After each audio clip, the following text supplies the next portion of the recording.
سیرت. مولاي صل وسلم دائما أبدا على حبيبك خير الخلق كلهم. نبوي سیرت. سيد الكونين والثقلين محمد سيد الكونين. په دې خبرونه کې به تاسو ته د رسول الله صلی الله علیه وسلم د ژوند حالات په تفصیل سره وړاندې شي.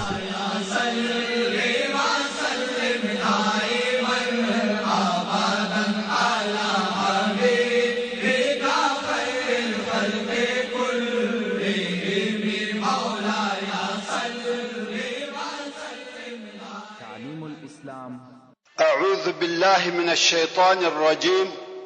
بسم الله الرحمن الرحيم. إن الحمد لله نحمده ونستعينه ونستغفره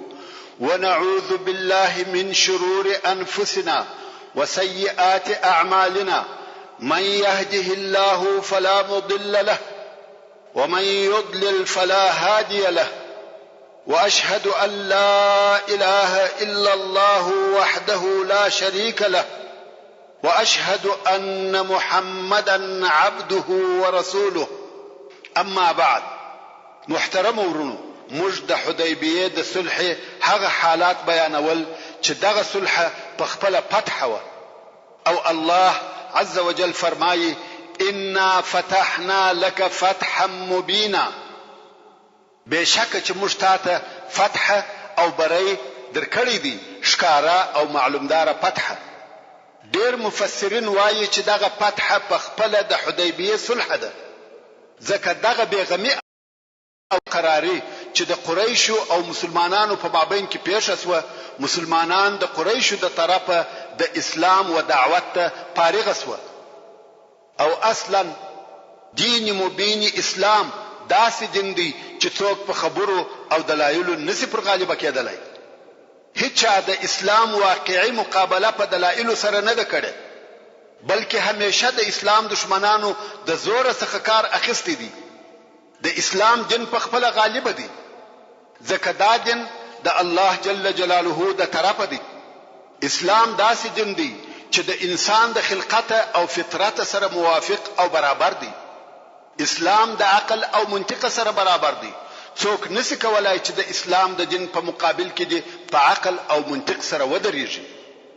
خو د اسلام او د خلقو په مابین کې دغه د قریشو پرلپسې حمله حاجز او دیوال وي. د قریشو دشمنی او بېځایه اوازې وي چې خلک یې مسلمانانو ته نه پرېښول او مسلمانان یې خلقو ته نه پرېښول. نو کوم وخت چې دغه صلح د مسلمانانو او قریشو په مابین کې وسوه، د مسلمانانو او نورو خلقو د مابین څخه پردې او دیوالونه استسوه. دلته نو اسلام پر ټوله جزیره العرب غالب سو. د پاره د دې چې د اسلام د کامیابی د پاره د دغه صلح نتیجه شرع معلومه سي، نو به یو څه د حساب عددونه تر نظر لاندې ونیسو. په مکه مکرمه کې 14 کاله و اسلام ته دعوت وسو، مګر د هغو کسانو شمیر چې و اسلام ته داخل شوي وو د 150 نفرو په شاوخوا کې وو. دا ټوله په 14 کلو کې چې تقریبا 80 نفر مسلمانان په مکه مکرمه کې وو او 80 نفر په حبشه کې وو. اوس نو بیا د حدیبیې تر صلح پورې، د حدیبیې صلح د هجرت په 6 کال کې وو، یعنی د دعوت د شروع څخه 19 کال تیر شوي وو. نو دغه د حدیبیې په صلح کې د رسول الله صلی الله علیه وسلم سره څو نفر راووته؟ 1,400 یا 1500 نفر. که څه هم مسلمانانو په مدینه منوره کې یو مستقل دولت جوړ کړی وو او حالت هم په ښه ډول سره پر مخ روان وو، مګر بیا هم موږ وینو چې د مسلمانانو شمیر ډیر لږ وو، فقط 1,400 نفر، او دا د هجرت 6 کال وو. نو که موږ وګورو چې د شروع څخه د اسلام د هجرت تر 6 کال پورې چې د دعوت 19 کال تیر شوي دي، د هغو کسانو شمیر چې مسلمانان شوي دي 1,400 نفر دي. کچیر بیا شدي او کوچنیان او ځینې هغه صحرایي اعراب هم پر اضافه کو نو به 3000 نفر سي مګر هغه کسان چې د رسول الله صلی الله علیه وسلم سره د مکه مکرمه په فتح کې راوتلی و څو نفر و د هغو شمیر 1000 نفر و فقط د حدیبیه تر صلح 2 کال ورسته چې د دې څخه مقصد داسو چې د حدیبیه تر صلح ورسته په 2 کلو کې د اسلام د پاره داسې کارونه وسوه چې په هغه تیرسو 19 کلو کې نه وسوي نو تاسو وایست چې دغه صلح فتح ده کنه ده ټول غزاو ټول سریو ټول جنگو د اسلام د نشرولو د پاره دغه نتیجه نه ورکړي لکه د حدیبیه د صلح نتیجه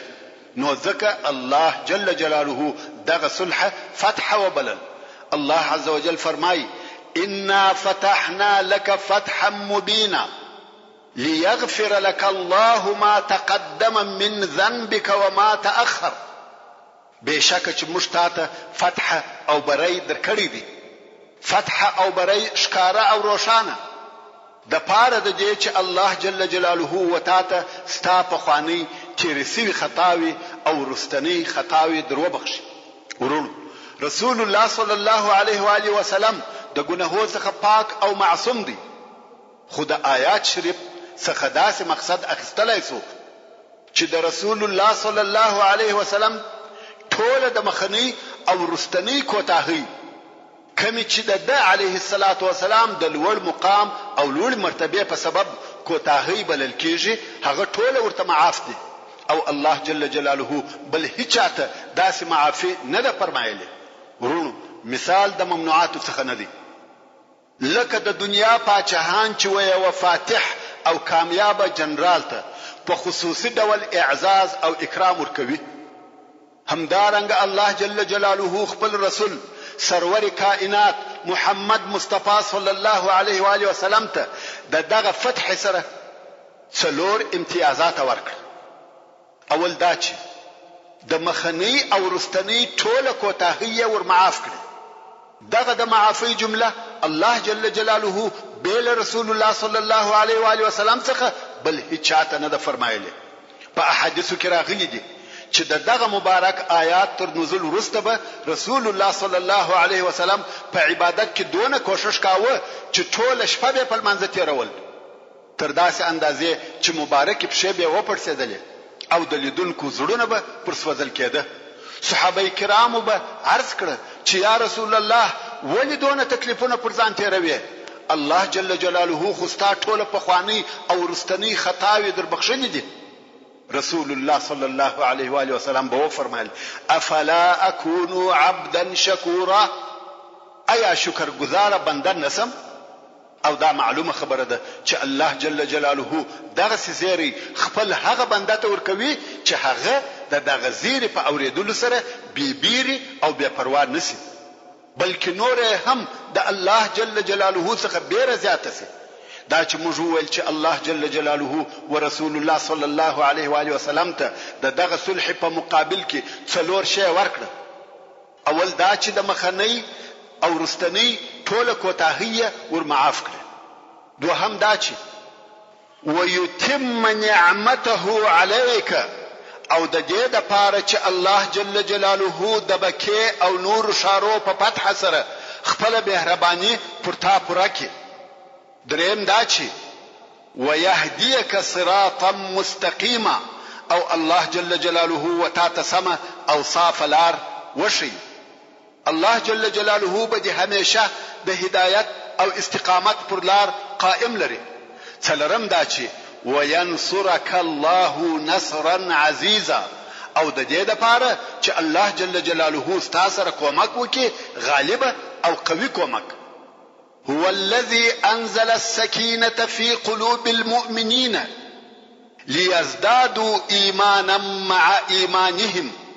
دغه الله هغه ذات دی چې سکون او اطمینان یې د مؤمنانو په زړه کې نازل کړي د پاره د دې چې د دوی د ایمان سره ایمان ورزیات کړي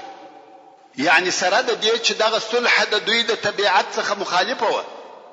خو د رسول الله صلی الله علیه وسلم په حکم یې عمل وکړي د ضد کولکو کافران نو سره یې ضد ونکړي نو دغه متابعت په برکت د دوی د ایمان درجه نور هم زیات شوه. دغه مسلمانانو د مخه د جهاد په بیعت سره دا ثابت کړ چې موږ د الله جل جلاله په لار کې د جنگ کولو او ځان قربانولو د لپاره حاضر یو، چې دا هم یو قسم ایمان دی. او بیا چې رسول الله صلی الله علیه وسلم د مسلمانانو د جذباتو او احساساتو څخه مخالفه صلح وکړه، دلته بیا د مسلمانانو بل قسم ایمان ښکارا سو چې د الله او رسول الله صلی الله علیه وسلم د فیصله په مقابل کې د تسلیم او اطاعت غاړه کښېښوده، چې دغه سکون او اطمینان هم د الله جل جلاله د طرفه د دوی په زړه کې واچول سو. بیا هم په سورۃ الفتح کې دغه صلح په باره کې آیاتونه دوام لري، ترڅو چې الله عز وجل په 10 نمبر آیات کې فرمایي: ان الذين يبايعونك انما يبايعون الله يد الله فوق ايديهم. یعنی بشک هغه کسان چې ستا سره بیعت کوي هغه د الله جل جلاله سره بیعت کوي. د الله جل جلاله لاس د دوی پر لاسو سربېره دی. فمن نكث فانما ينكث على نفسه ومن اوفى بما عاهد عليه الله فسيؤتيه اجرا عظيما. نو پس هر چا چې دغه بیعت مات کړي نو بشک چې دغه بیعت پر خپل ځان ماتوي، یعنی ضرر یې هم د ترسيږي. او هر هغه څوک چې پر هغه شی وفا وکړي چې د هغه عهد او وعده د الله جل جلاله سره کړی ده، پس ډیر ژر به الله جل جلاله د هغه وفا لوی اجر او ثواب ورکړي چې هغه جنت او د الله جل جلاله دیدار ده. او بیا په ورستنی آیات کې الله جل جلاله هغه کسانو ته اشاره کوي کوم چې د رسول الله صلی الله علیه وسلم سره په دغه عمره کې نه وراوتل. کوم وخت چې رسول الله صلی الله علیه وسلم د وتلو د پاره راوغښتل، دوی وبېرېده او د خپل ځانو سره یې ویل: څوک په دغه بد حال کې چې د مسلمانانو او کفارو په مابین کې دغه دشمنی پرته ده وځي. نو موږ ورسو او ځانونه ور تسلیم کو. دوی پر خپل ځانو وبېرېده او د رسول الله صلی الله علیه وسلم سره نه ووتل. الله عز وجل د هغو په باره کې فرمایي: سيقول لك المخلفون من الأعراب شغلتنا أموالنا وأهلنا فاستغفر لنا.